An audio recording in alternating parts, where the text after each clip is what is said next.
लेता हूं। संजय गौतम मेरे साथ हैं, दलित चिंतक। आपकी बातों का जवाब तो ले लूं मैं, शौकत साहब, मैं ले लेता हूं जवाब।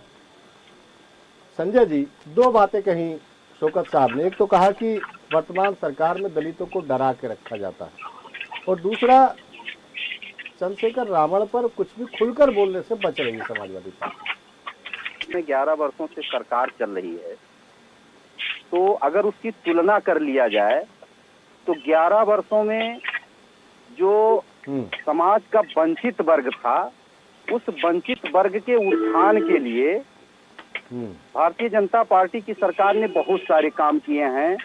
एक सबसे बड़ा जो वंचितों के को उनका वाजिब हक दिलाने के लिए जाति जनगणना का जो भी कल गजट पारित हुआ है केंद्र से, यह वंचित वर्ग के लिए और बाबा साहब के मूवमेंट को अमली जामा पहनाने के लिए बहुत ही शानदार पहल है।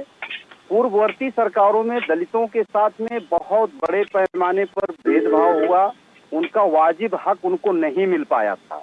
तुलना किया जाए तो कहीं ना कहीं से भारतीय जनता पार्टी की सरकार दलित हितों को लेकर के काफी गंभीर है, और जो भी फैसले ले रही है उसमें वंचित वर्ग दलित वर्ग को उसका समुचित लाभ भी मिल रहा है।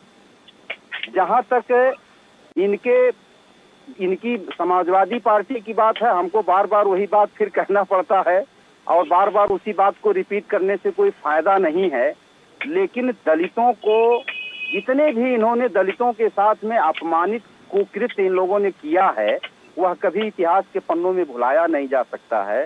चंद्रशेखर रावण जय भीम के साथ जय मीम का नारा देते हैं, तो जहां जब वो जय भीम के साथ जय मीम का नारा देते हैं, तो जाहिर सी बात है कि जो जय मीम और जय भीम का नारा देने वाला चंद्रशेखर रावण, जब एक तरफ जय मीम जहां अकलियत समुदाय के लोग, हमारे अपने अल्पसंख्यक सम्मानित समाज के लोग हैं, वो लोग अगर उनका जिनको वोट बैंक चाहिए, जो समाजवादी पार्टी अपना वोट बैंक उसको समझती है, तो ये इनके पास इतनी हिम्मतें नहीं हो पाएगी कि ये चंद्रशेखर रावण के खिलाफ खुल करके एक भी शब्द नहीं बोल पाएंगे।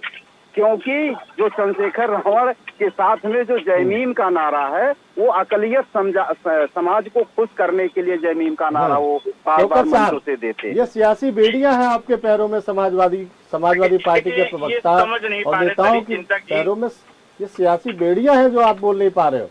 इसी नाते बोल नहीं पा रहे हैं कि जयमीम के साथ जयमीम चंद्रशेखर रावण खुले मन से नारा देते हैं।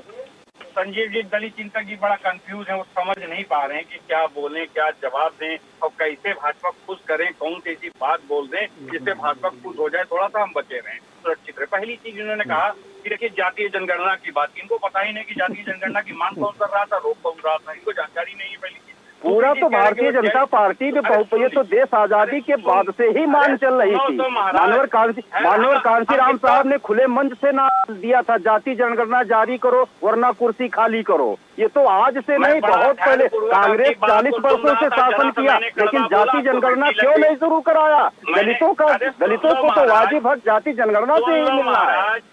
ये तो भारतीय जनता पार्टी ने जाति जनगणना दे करके वंचितों को वाजिब हक देने का एक अभियान खोला है, मोर्चा खोला है। डरिए मत, कार्रवाई नहीं होने देंगे, हम आपके साथ खड़े हैं। नहीं, इसमें डरने वाली कौन सी बात है? जो सही है वो मैं सही बोल रहा हूँ, उसमें डरना क्या है? डर तो समाजवादी पार्टी की सरकार में दलितों को लगता था, रोड पर निकलने में डर लगता था, चमार जातो गौतम कहने पे डर लगता था। इस तरह से मोटरसाइकिलें जो है चालान कर दिया जाता था जब चमार नाम सुन लिया जाता था समाजवादी पार्टी की सरकार में। तो ये मैं समाजवादी पार्टी का कार्यकर्ता हूँ, लोहे जैसा खड़ा रहूंगा आपके साथ, परेशान मत होइए आप, मैं आपका डर समझ रहा हूँ। नहीं, तो मैं भी चमार समाज दलित समाज में पैदा हुआ, मैं भी डरने वाला नहीं हूँ, मैं भी घबराने वाला नहीं हूँ। मैं आखिरी सवाल आपसे पूछना चाहता हूँ, हिंदू